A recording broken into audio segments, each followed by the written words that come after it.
All right, let's hit the intro.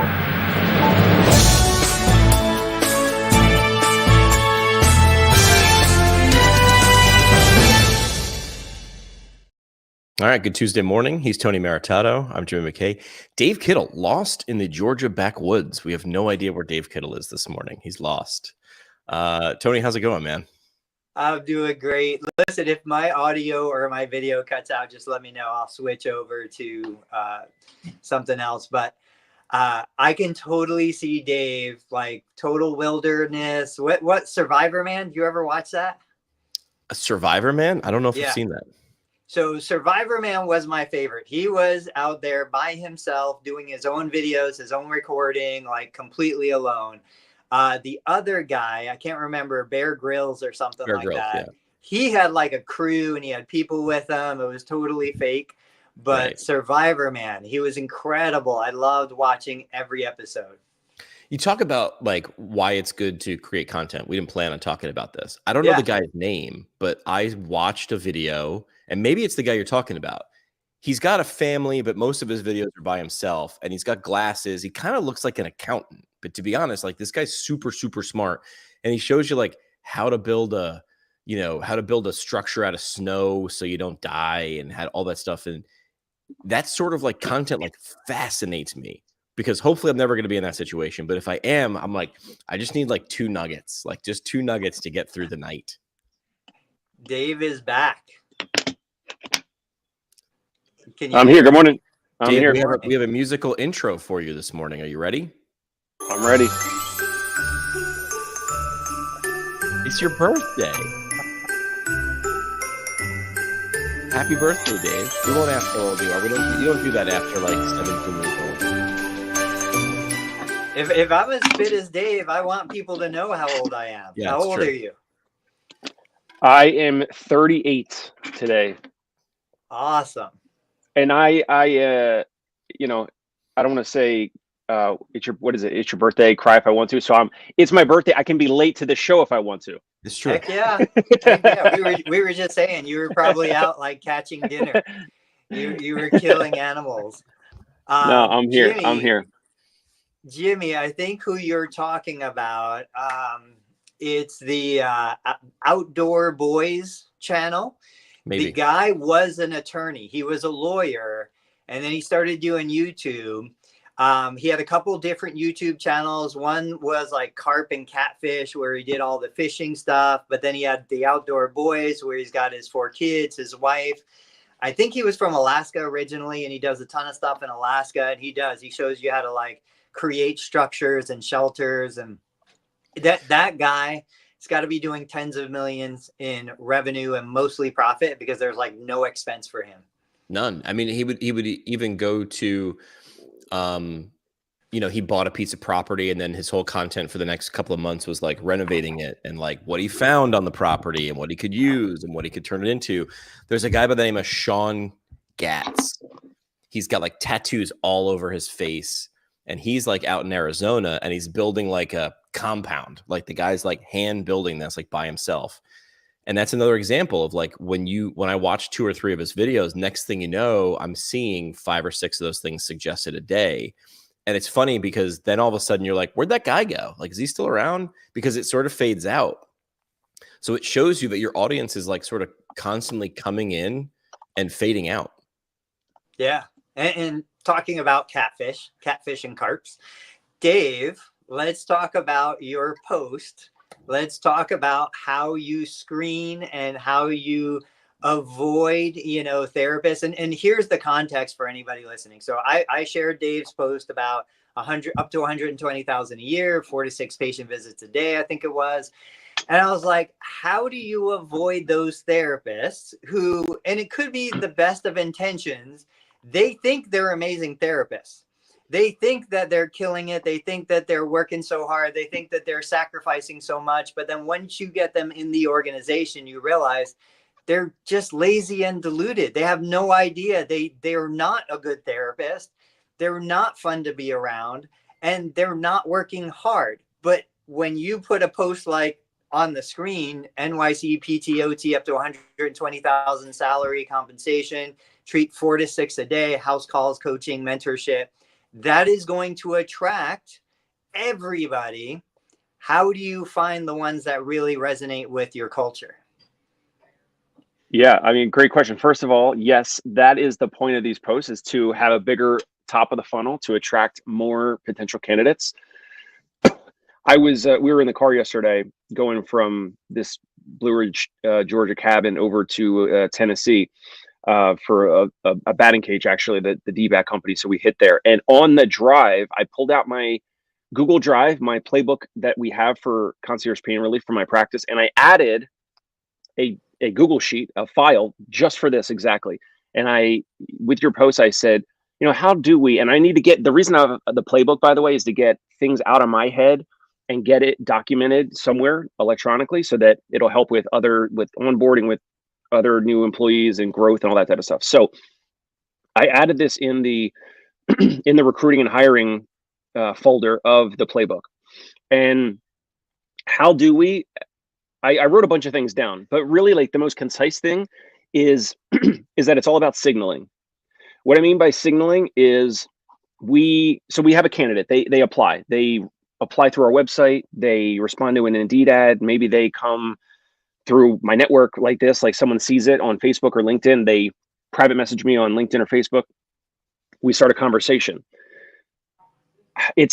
I don't know if I have a great answer other than it's signaling, meaning as someone goes through the whole process, right? So they inquire, they're interested, I'll send them, or someone on my team, like, we'll send them the FAQ document. It's like 6 pages or something. It answers like a lot of the normal questions of, like, do we need to bring a treatment table? Like, what about CEUs and like documentation? It answers every single question around potentially working with us. So one thing is, like, they read that, then we have a 15-minute phone screen, then we have a 60-minute Zoom interview, then we would have an in-person interview where they evaluate me and I'm the fake patient. So in this whole process, it's signaling, meaning how timely they respond to things, how do they conduct themselves on the phone, what are the things that they're interested about, like the questions that they ask. I don't know particularly how, I'm sure I have it somewhere in my head. And this right now, as we're talking about this, like, I'm literally, it's kind of still processing, like, how do I know if someone's lazy or not?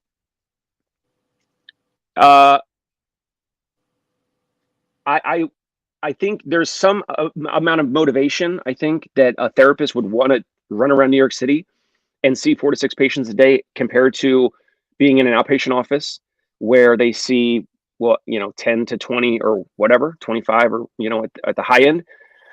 That is easier. So already my job listing or my job specs can be more challenging, and it takes more effort to do that. Also, with my therapist, when they schedule follow-up visits with patients and clients, they're doing a lot of the scheduling themselves, compared to an outpatient office where the admin, the front desk person, has their open panel, and they're just like, oh, Tony is open on Wednesday at 9:30, and he's got an opening at 2:15 and 5:30. Which one works better for you? So it has to attract, and it doesn't always, but these job posts, it has to try to attract someone that understands there's going to be some extra work. And I used to think that this was easier. I used to think that my offering, my job, was easier than going to an outpatient office and treating 15, 20 patients a day. Sturdy McKee, my business mentor, my coach, my business partner, he made me realize that this is actually more work and more challenging. So I was like, it took probably a year for me to actually understand that. And Tony, I don't know if I'm even giving you a great response right now. Like, how do I know if someone's lazy or not?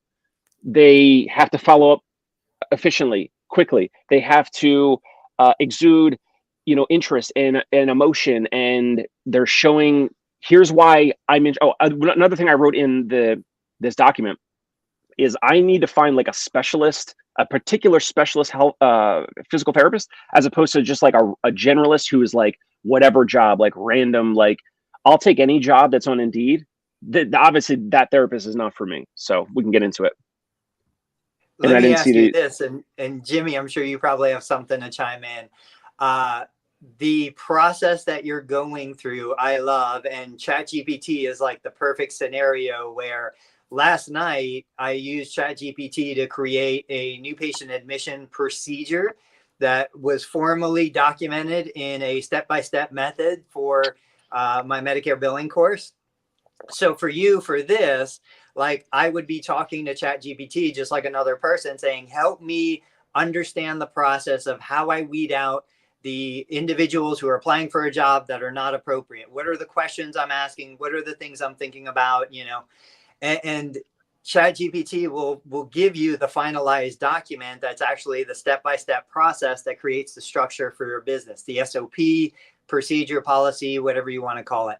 My follow-up question is, when you identify through, let's say, the 15-minute interview, you're like, oh, this is not going to work. This is not the person for me.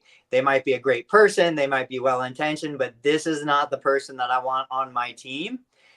Do you cut it off right there? Do you say, stop, let me stop you. This isn't going to work. Do you let them, finish the 15 minutes and then tell them something? Do you email them? Like, how do you break up before you ever start the relationship? Yeah. So on that 15-minute phone screen, I'm really asking like 3 quick questions. And then at the end of that, it's really like, hey, Tony, I liked those replies. I liked your answers to those questions. While we're here on this phone, like let's pick a time. Otherwise, like if we can't, and if I got to run, like I'll send you a link and you can, pick a time on my calendar. But otherwise, let's schedule that 60-minute Zoom interview, because the 15-minute phone call is just to ensure that it makes sense for both of us to invest in the next step, which is that 60-minute Zoom interview. But what if you realize at that 15-minute call, it's not making sense? It doesn't happen too often, because I think in this whole process, again, Sturdy helped me with this, which is candidates are always on their very best behavior, best behavior ever at the very, very, very beginning of the entire process. So I feel like you can't always, I can't always know how great someone is. Now, of course, in the first, let's say in the first 7-8 minutes, right? I will definitely say, I'll nicely say like, hey, like it's not you, it's me. It's like, based off of this or that, like I feel like this doesn't match the ideal candidate that we're looking for. And I know you're gonna rock and roll at some other role or job or whatever. And there's tons of jobs out there. So you're gonna be fine. You're gonna do great. I don't think, based off of the first thing, 1 or 2 things you said or whatever, or a question, I don't know, like a question like something that I'm trying to think what would disqualify someone. Like, oh, like, I don't know, like, oh, you don't have like private car service driving you around to all your home visits. Like, I don't know, like that's something that hasn't happened, but something that would disqualify someone, I would absolutely want to protect my time and say, hey, I know we said this is a 15-minute phone screen. Sometimes it goes longer, and yes, sometimes it can be shorter, and I'll cut it off. Jimmy, what do you think? When it's not going to work, the chemistry's not there. I think I know within the first couple minutes. I hear it in the tone of voice. I see it in their body language and their mannerisms. Like, Dave cares too much about breaking the other person's heart in this situation. No, I don't. No. Then cut it off, right? Then be like, hey, listen. I said I do. Yeah. I mean, I said, because I've done this for a while now, and a lot of folks exude what we're looking for on the first or second call, and sometimes either I'm not picking up on some of those signals, or I'm letting too many of them pass through, and I'm not filtering them out early enough. Maybe I'm not. Maybe I need to continue to get better at that. And also, every candidate is going to be on their very, very best behavior on the very beginning of any engagement with any recruiter, business owner, practice owner, whoever. So I like this ad. I think it's very different. Number one, it puts money in it, and that like all you're already like 90% ahead of most job postings, right? By putting an actual salary in there, which in 2024 is mind numbing, because it just wastes time on everybody's end if this is going to be a deal breaker. So I don't know the answer, but I do know a lot of questions. So can you reverse engineer the people that you have found who have been great? Are they the kind, like, how about they help you design the ad? Because for me, you said you thought this would be like the easiest job. Because to Dave, this is easy. But from what I'm hearing, to a lot of people, this is the opposite of easy. This is choose your hard. For me, going to work at a radio station and riffing for 5 hours every single day, super easy. Any of my friends who were far more intelligent, that was really hard. So it's like you choose your hard, right? So like that's one of those phrases that comes to mind. Choose your hard. So, and I don't want to tell the same story over and over again because I think I did, but I used to look for weekend radio DJs. Essentially, like you're going to work all the fill-in holidays, you're going to work Christmas and New Year's and weekends. Our ad was worst job ever. Minimum wage, nights, weekends, holidays, no perks, no job security, called in a minute's notice. And I weeded out. But the job is you get to be on the air at this radio station. And we ran that ad as a campaign. So if I got 15 candidates, great, because I only had to hire one. I wound up hiring more because of the sorting process. So I've done not on this graphic, but in the caption description of other posts, I have written things like demanding yet motivated clientele.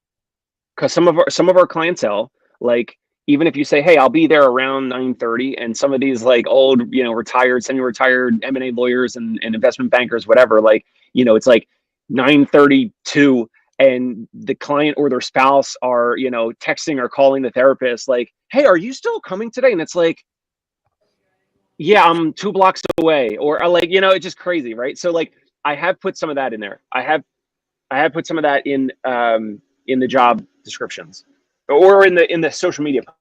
I'd make it the campaign. I mean, that's what we did. Like worst job ever, like minimum wage. Like I only want the people who really super want this. Now, I'm not saying you have to say like minimum wage, but it's like toughest job in New York, like toughest physical therapy job in New York. Like what I want the people, like, why do you do Tough Mudder? Like, why do you do Iron Man? Like you do it for the t-shirt, right? Like you do it for the journey. Like that's the person you're looking for. You're looking for the person who does it for the journey, right? And then you're going to reward them with the medal and the t-shirt at the end. Like you're going to compensate them, but you're looking for the people who are like, I'd do this if it were free. I don't know. Now, I have to think about it. I like that strategy for patient acquisition.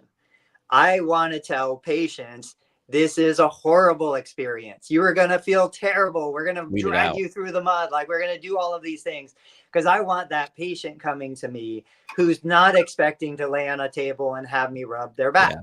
I want that patient who's looking for a challenge, who wants it to be hard. From a talent acquisition perspective, I do find too, going back and being like, who is the people? What is the person that's been successful in my organization already? What is their personality? What were the things that stood out to me? Like, how can I convey that to future prospects? One of the stories I always share is I was taking somebody around. It was the granddaughter of a patient who just wanted to learn a little bit about physical therapy. And I noticed while I was showing her around the clinic, she picked up a step stool and moved it to the side. She wasn't applying for a job. She was just asking for information about what we do. Without me telling her, she picked up a step stool, moved it to the side, and I said, I want to hire you. I want you to come work for us. Like that was the thing, because she didn't take verbal cues. She identified a potential risk. She took care of it without being told, and she wasn't getting paid to do it. Like those are the characteristics and the traits. When I see somebody, a waitress or a cashier at a, retail outlet, when I see them do something that's beyond just ringing people up and it's using analytic mindset to solve a problem, instantly like, hey, do you ever think about getting into healthcare or doing something? Here's my card. This is my business. We're always looking for people like you who identify problems and you handle them without being told to handle them. And I try to convey that in the job description of these are the people that have been successful. What were you going to say, Jimmy? How do you do that on an interview? Because how do you do that? How Dave's doing that? Like, how do you set that up? So for me, it's usually pre-interview. This is how back in the day, how I used to identify candidates. Like I wouldn't even waste time half the time. I wouldn't waste time posting jobs, because these are going to be people that I don't want to go through the screening process. So just when I'm out to dinner with my wife, buying something at Office Depot, out with my kids, I see somebody at the trampoline park, that one person who sees trash on the floor and picks it up, whether they're an employee or an attendee, that's the person that I want to hire for my business, you know, and that's where I always used to get my best employees. So some of the best therapists and candidates that we've had over the years are ones that do some of those things electronically or digitally, Tony, and they do it, like you said, kind of in the pre-interview, like before we're speaking. They'll reach out, they'll apply, but then they'll say things like, hey, I saw, they'll pull up random things from my website. You know, like we have a page on the website for like, it's called Second Opinion. You know how like orthos and physicians have like a second opinion, page on their website. Some of them do. So we have that on our website. They'll mention that, or they'll mention like certain like Google reviews. Like they'll actually look at the Google reviews that patients have written, and they might say, like, oh, this is interesting, or oh wow, you guys also go to hotel rooms in the city for tourists and other people that are visiting the city. Like that's really cool. That's kind of different and interesting. Those are the signals, Tony, that I was kind of talking about earlier. Those are the things that a candidate is showing their interest. They're showing that they're kind of curious, that they're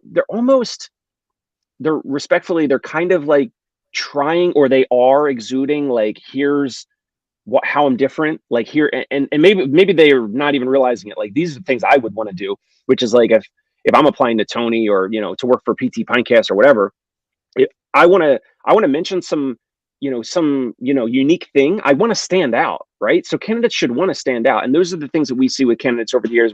The ones that are the best ideal fit for us and stay the longest, and love our patients and clients, and they understand the job roles and responsibilities and everything, they typically will say some of those things up front. They'll say, oh, I saw on your LinkedIn, what's this Fieldmaker Group thing, and oh, you guys are looking to acquire practices, so like that's kind of interesting. And some of the therapists are like, maybe they're like, can I learn more about that? Maybe I can work with concierge pain relief, and then learn a little bit more about the M&A stuff. Those are the things, those qualifiers, or those areas of interest that we see with candidates. And I don't really think about the laziness versus like you're saying, like, how do you know if an employer or candidate is lazy or not? I feel like cognitively, like they're already showing that they're not lazy, because they're pulling out these random things on your website or Google reviews or whatever, and then they're mentioning it in the process or upfront when they're applying. Yeah. There are some questions up here if you want to get to them, Jimmy. Which one? David said, in terms of attracting new therapists to join your clinic, do you think it's attractive to offer paid APTA membership?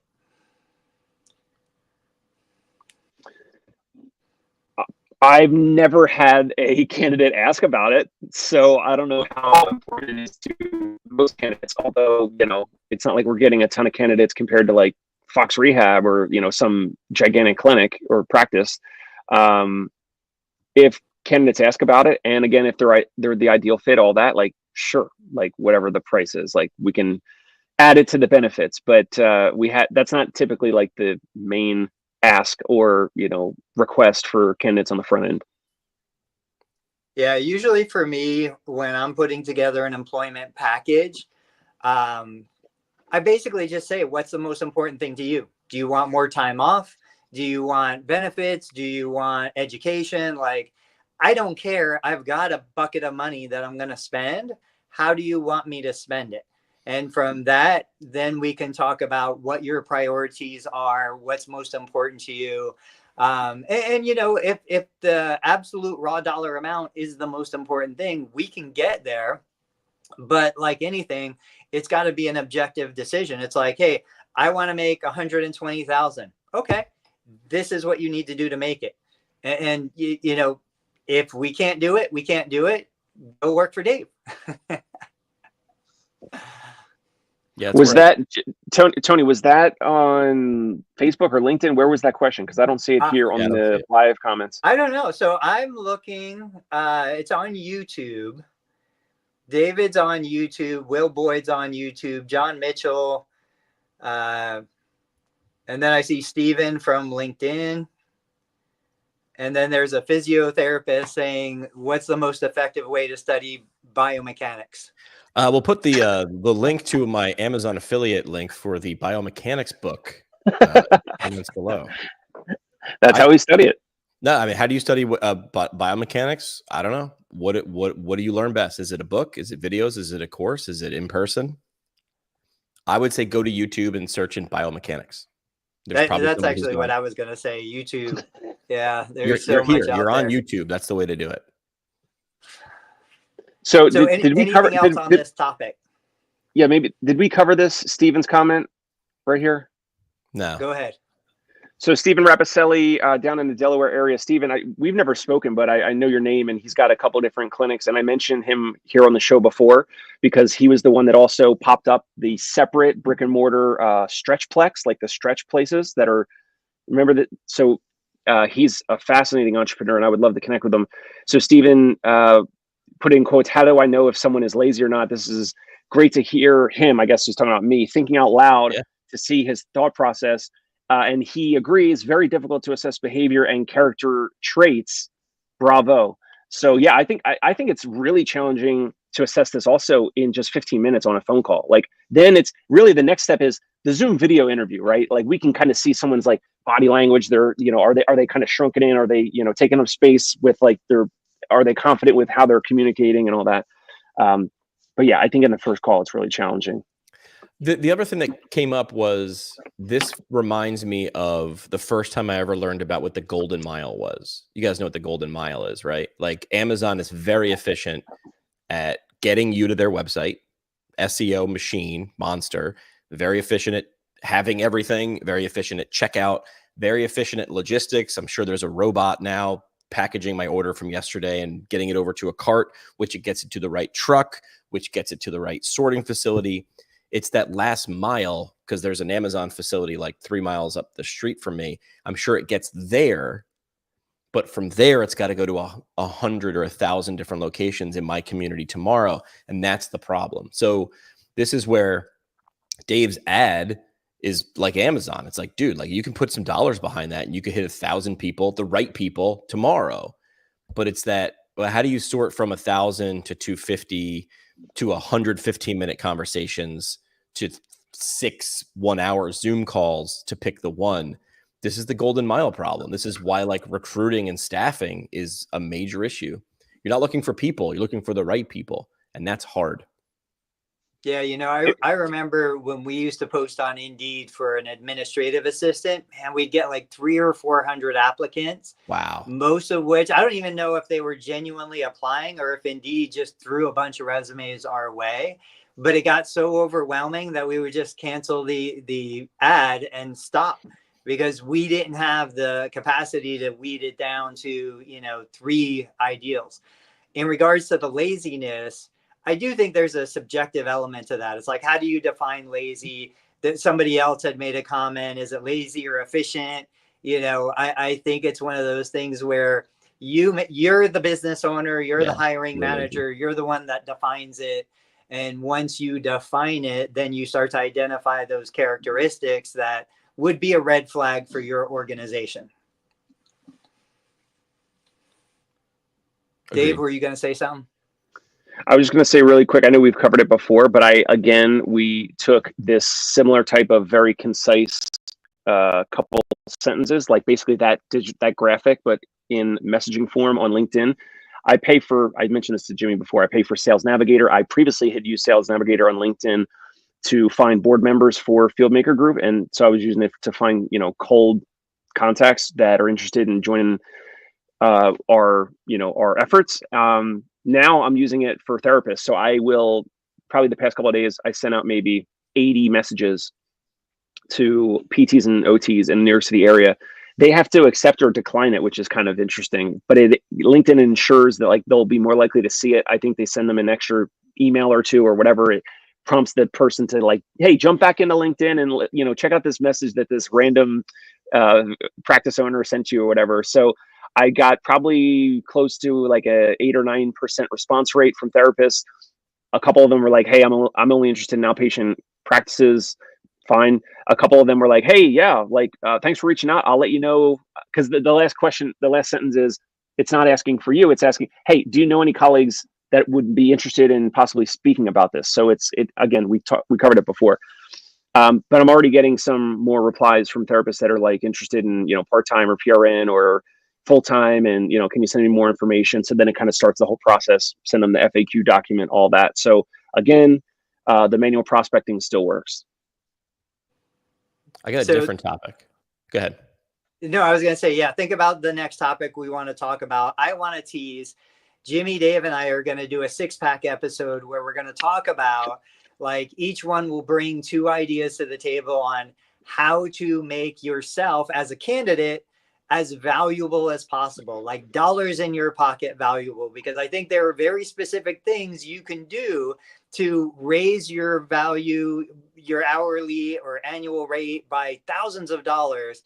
And they're not that complicated. And I want to bring it from the perspective of new grads or DPT students, even through, more experienced clinicians. I think there are a couple little things, and each of us are going to have different opinions on what you can do to make $10,000, $15,000, $20,000 a year more when you are looking for that next job or that first job. So what else do we want to talk about today? Here's something I thought I wanted your take on from Neil Patel. We talk about creating content to get attention. Dave created an ad, right? He's doing this, but he also works with other people who run ads or do different things. So we talk about the idea of creating content, but a lot of times it's just content. Do stuff. Which stuff? All the stuff. Do all the stuff, right? So people have a good conversation, which is like, well, which stuff should I double down on? Should I try to convert my audience from reading to watching or watching to listening? Or should I just say they like reading, so I'm going to stick with reading? So you guys are familiar with Neil Patel?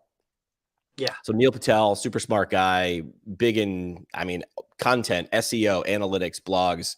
He's got a couple of great, really, really great resources. My favorite is Answer the Public, which is like a reverse Google search, just a really great starting place for trying to figure out your audience, your who.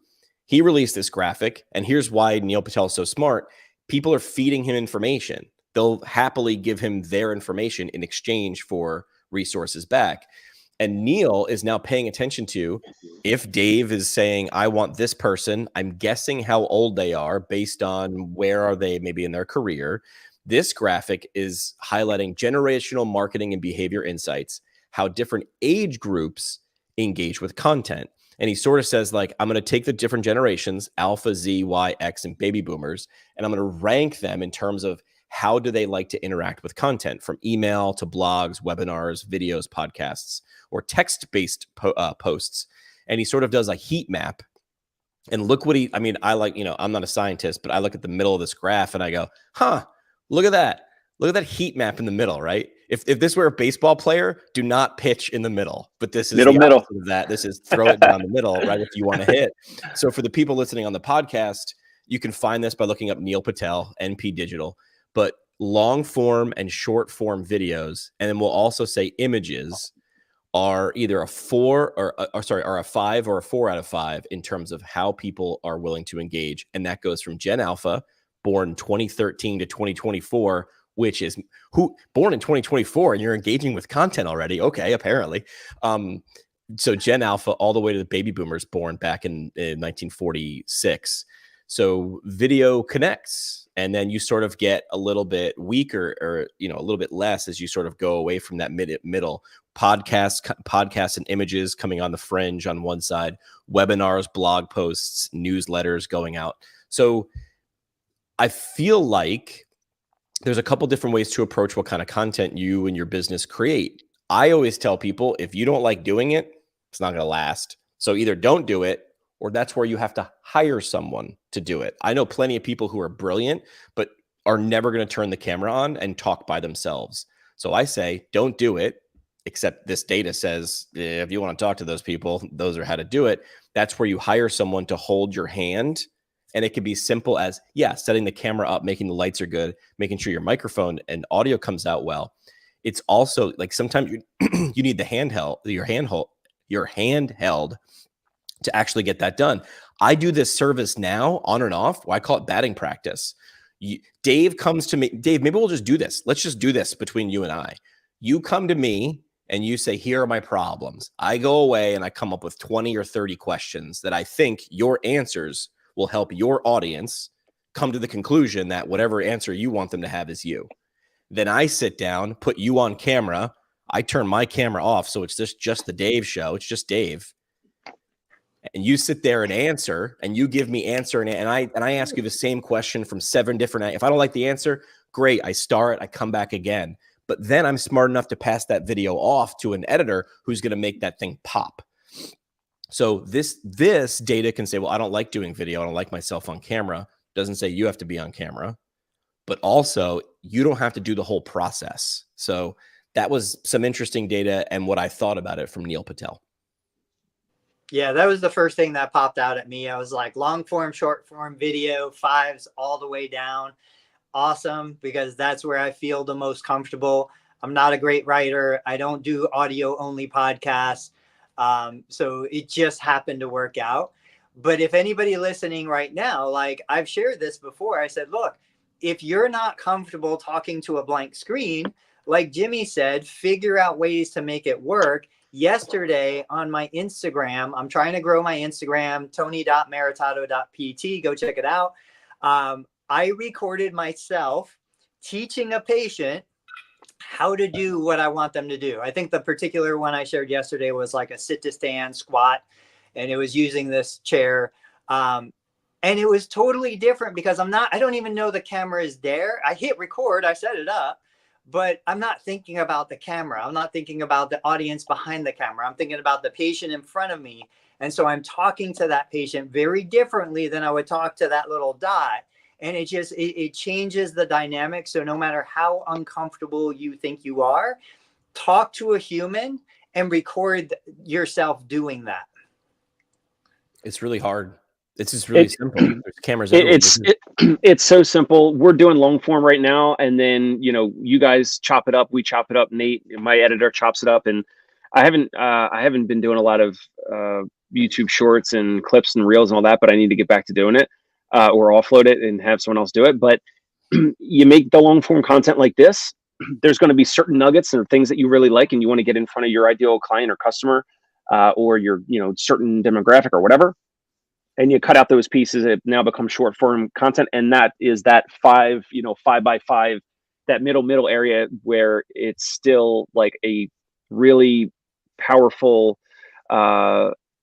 medium for all these demographics, all these different age groups. So Dave, I want you and I in the next day or two to do this. And again, this is going to take you telling me, I'm going to write you an email. You're going to respond back. I'm going to write 20 questions. Then we're going to jump on the same platform we're recording right now. We're going to record for, 15, 30 minutes. There's no real limit till we get to what we feel is good. Then we'll chop those up and you share them, and let's see how it does. Because we also had an idea of what if we could do this in person? Because I really do think people, myself included, are sort of blocked in terms of, okay, I know I have to do that, but sometimes you need someone to come along and go, knock, knock, knock. I'm at your house. We're going to go clean out your garage. It's like you could have done it the whole time, but you needed someone to actually be there with you. So the idea is, could we do this at CSM, right? Because me flying to Dave's house or me flying to Tony's house, you don't want to have to pay for that, right? But if we're already at CSM, if we flew in a day early, so you're like, okay, I'm going to pay for the service, but I'm going to be able to charge you a lower rate because I'm going to bring a photographer with the gear and the but better than the gear, better than the photographer, better even than the editor afterwards, because there's apps for that. It's someone actually giving you batting practice. Dave, you think hitters would get good? You're a baseball guy, just by tossing the ball up to yourself and hitting? What about a tee? Just a tee. That's it? You got to see live pitching, right? So that's sort of the assist, which is sometimes you need someone to understand where you're trying to hit the ball or where your problem is to pitch the ball in that location. So I don't know. I think I tossed you guys a price on what I would charge someone, and I think Tony was offended by that price. He was like, double it, triple it. He's like, it's worth more. And it's because I'm a bleeding heart. But if people were going to CSM, I'd be interested. Number one, no one's doing it. So why aren't they doing it? Is it because we've had this idea that no one else has? Also, I think people are doing it, just not in our profession. Or is it not valuable? Will people not pay for it? It's definitely valuable. I think a lot of folks that are not fully in the media space, meaning, and I'm I would say I kind of am, and Tony definitely is, the people that are not in it, they don't understand the ROI and how if it's patient facing, how many new patient evals and how many plans of care came from this and all that. I think, if you really want to make more out of it, then that is another way to probably charge 2, 3, whatever X, because if you can kind of show, hey, our average place, average, like for me, like if you and I do it, we should do it first of all, then we can track it. I will be happy to share like how many leads, how many patients converted, how much they paid, all that type of stuff. We can even interview if they approve of it. I can then interview and like speak with the patients, get that on video, and be like, hey, here's a patient that came through this video interview platform through PT Pinecast and Jimmy McKay, and here's what resonated with them, and here's why they started with us, and it all came from a video through Jim. I didn't think about this, but that's one level deeper, is that we always say like, hey, listen, putting your clinicians on camera is good. You know what's better? Putting the audience on camera. But now you're forced to sort of be the media person. And you're like, I don't know how to do that. So another follow-on service could be the same process, but instead of a clinician doing it via Zoom or in person, is the patient. Now we're going to ask, okay, like, what was your experience like? Those sort of things. A lot of times patients too, it's a little awkward. It looks like a hostage negotiation situation. How was your experience here with me as your physical therapist? Of course you're gonna. It was great. I loved it, right? But now it's this third party who's actually the one asking the questions. It's a different situation. Now, Jimmy, I know you've done this synchronous and async. I love the idea of asynchronous. I've done this before also, where basically you've got somebody remote, a therapist, and you're like, look, I'm going to record me asking the camera 10 questions. And then that therapist at some time in the next week or two, they're going to play that video and then record their answer to you as if you were there asking them live. But then the next layer to that, if you had the time and the money, is you would take their responses and you would re-ask your questions, because their responses are going to always be just a little bit off to what your questions were in the beginning. And Correct. So you can re-ask the question to better match and engage with their responses. And when you mix it all together, you have amazing content. And to talk about the value, to talk about not understanding the value, I think it's just like patients. Patients come into the clinic. They're like, why do I have to strengthen this muscle? Why do I have to improve my cardio? Why do I have to do these things? They don't understand the value of that until they do it. And then all of a sudden they start seeing, oh, well, wait a minute. It's way easier to get out of a chair if I have a little more strength and a little more endurance and better balance. All right. So we just got to get people doing it. So you might be two people who are a little too savvy, but pretend that you weren't going to create your own content. Let me go through what my pitch is. Okay. So the idea is, if you're already going to CSM, and I'm picking CSM because I'm already going, right? So we're looking at an hour or 90 minutes. Like, I'm not going to ask someone to give up more than that. I'm going to bring someone who knows how to use the camera so I don't miss. Also, so I can focus on this and not this, and thinking about those things, right? I'm focused on the person. That person is capturing it. I'd like that person to walk away with a bunch of deliverables. I have the bunch of deliverables in my head. I don't want to focus on a number, but here's what I'm thinking. We'll focus on type, right? And here's how I got to my type. Ta-da, using data, right? So obviously I want to do a long form, like sort of like origin story interview. So I'm going to tell me your story, ask them 4 or 5 questions, prompting them. In the end, they'll get that video of them talking from multiple angles with me edited out. That's a great YouTube video that you can put as your intro video. Boom, you've got your business card that's, 2 to 5 minutes, depending. We'll also do a quick batting practice session, 20 questions or something. So you walk away with 20 short form videos. Going out from short form video, man, images are still strong. Look, 4s and 5s across the board. I'll bring in a photographer, and that photographer is now going to pose you in pictures and make you look great. Even with bajillion megapixel cameras, photographers are still a job, right? Because just because you have a power tool doesn't mean you can build a house. So I want you to show up in an outfit or two and do some photo sessions, both inside and out.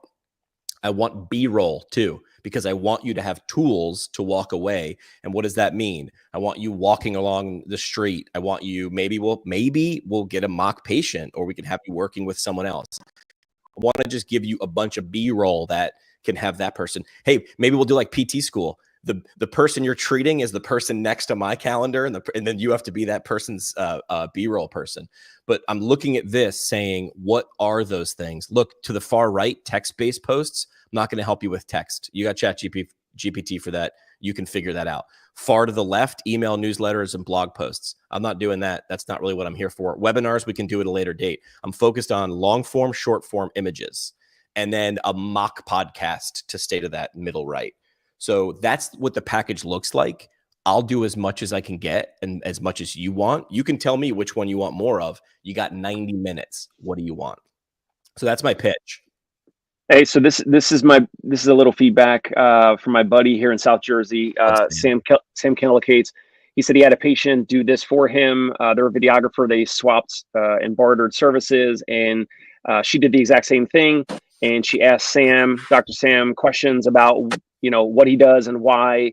And he said it was great. And he said I had someone to talk to instead of the camera. Yeah. So I think this, you're right, Jimmy. This does solve a challenge, which is, like, I think because us three have had so many reps, we could just do this. Like Tony talks into the camera and does like the equipment reviews, the Right. different product reviews, and that you can't just start there. Like Right. it's almost really awkward for like most people to start there. So to have a service where you can ask them and kind of interview them, and really it's like one thing that they have to do, right? The long form. You chop it up, that becomes the short form. Then they, a couple poses for pictures. If you're talking about, pictures, that's easy. So really, it's just one challenging thing.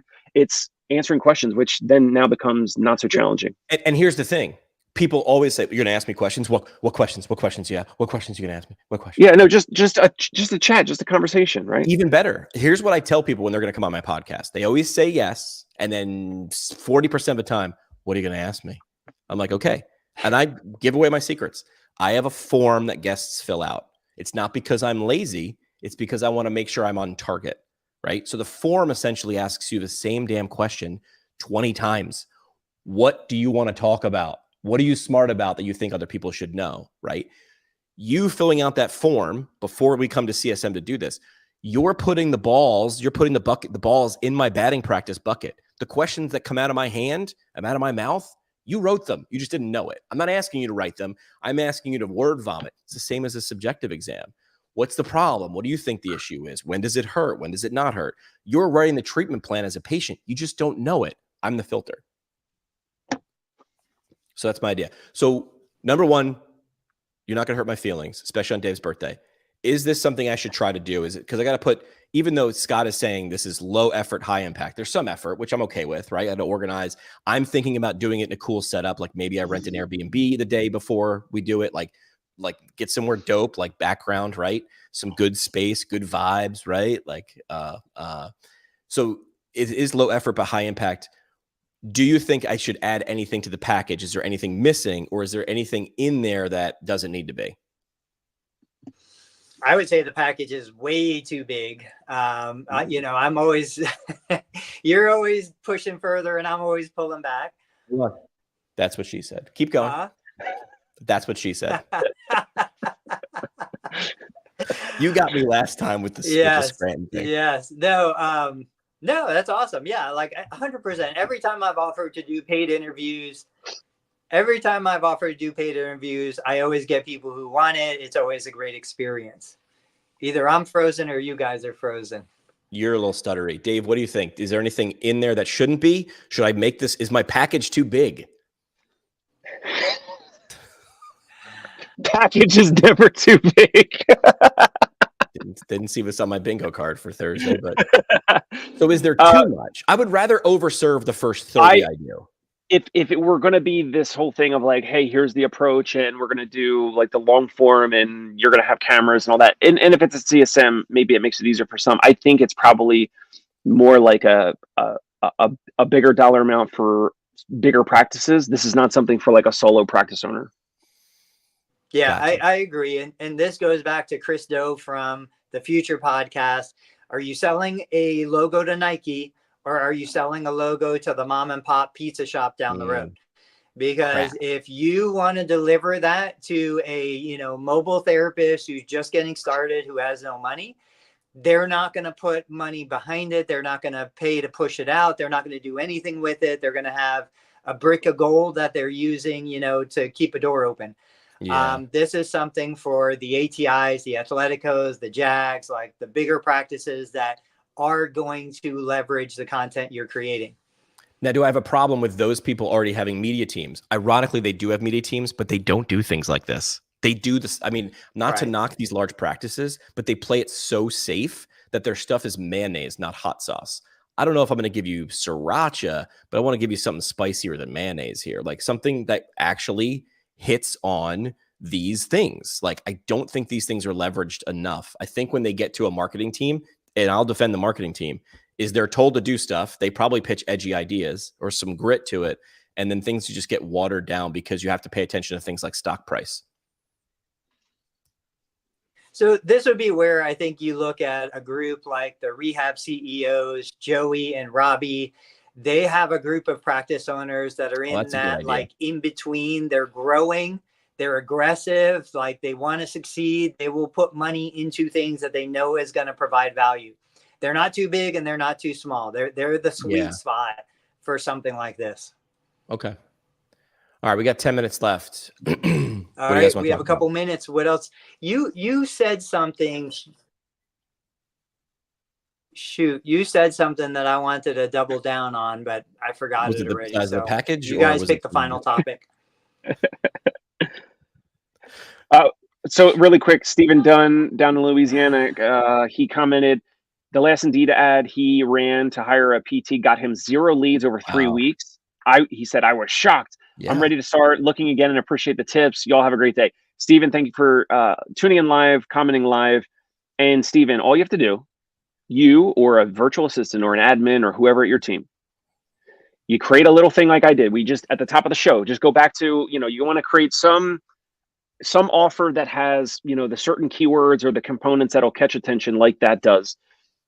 You message, I don't know, like dozens or hundreds of therapists in the Louisiana area.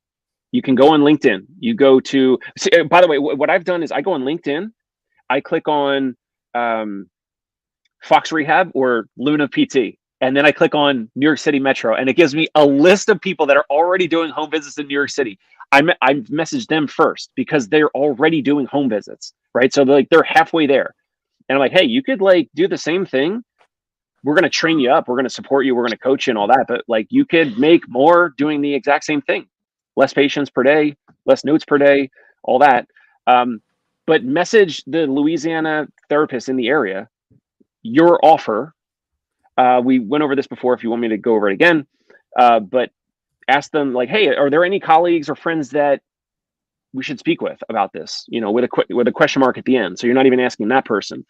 Do that for dozens and dozens, maybe 100 therapists in the area. And you're going to get a few that respond and they're like, hey, I'm interested. And like, they had no idea, Stephen, that the practice, you know, was nearby or was looking for a therapist. I mean, what's unique about his situation is the Pilates and the gyrotechnic, I think it's called. Like, he has such a specialty niche with the other things that he's doing. I'm honestly surprised that he's still looking for a therapist. Like, I thought he would have been outside of PT. He would have been done with hiring PTs because he has such a big business outside of that. Dead air. What's on your mind, Jimmy? What else we got? I do have another call in 5 minutes, so I might jump off. Let's wrap it up here. Let's do parting shots. What are you guys thinking? I'll start parting shots. I still don't think I understand Tony's question about is it a lazy PT or therapist or not? Maybe it's an evolving thing, but really at the end of the day, it comes back to signaling and all the touch points and everything in the whole process. Through that, you kind of get like an idea of the candidate. And again, they're on their best behavior in the very beginning of the process. So as you get more reps, you're going to get better and better at identifying your ideal candidate. Yeah, I think the biggest thing we hit today was just getting the information out there to so clearly convey the culture and the mission of your business that the quote lazy person doesn't even bother to apply because they know that this isn't where, you know, they need to be. Don't make it so attractive, so appealing, so we're going to do everything for you and pay you $1 million a year, and you see one patient an hour. Just like, I like Jimmy's approach. You're like, look, this job sucks. There's a restaurant in Sarasota that had a sign that said, we serve warm beer and cold food, and they were full every single day. You know, that would be my approach. Dick's Last Resort. You guys been to Dick's Last Resort? It's a chain. Oh, it's the whole premise is like the servers are just like kind of jerks. Yeah. You know, they just talk smack, dude. But here, I mean, funny quick story is like my dad and a group of New York City firemen went in there like on like a golf trip, but like 10 of the dudes didn't know the deal. And so they're in South Carolina getting told by some, you know, waitress that, you know, stick it up your whatever. And these guys were losing it. They had to like be held like, hold on, it's part of the shtick. It's part of the shtick. So, you know, yes, people, you're looking for jagged edges. Look, Dave, people can find a regular job anywhere. As Gary Vee would say, you can find just a crappy job anywhere. You're looking for the one person for the golden mile who wants to do that. All right, I'm going to flesh this idea out. Dave, you let me know when you want to do some batting practice. Before that, I'm going to fire you off an email, and you're going to write my questions for me. That's the trick, is I'm the laziest interviewer ever. The guest tells me what to ask next. We'll see you guys again on Tuesday. Dave, again, happy birthday, man. Happy birthday. Do something great. Thank you. Thank you.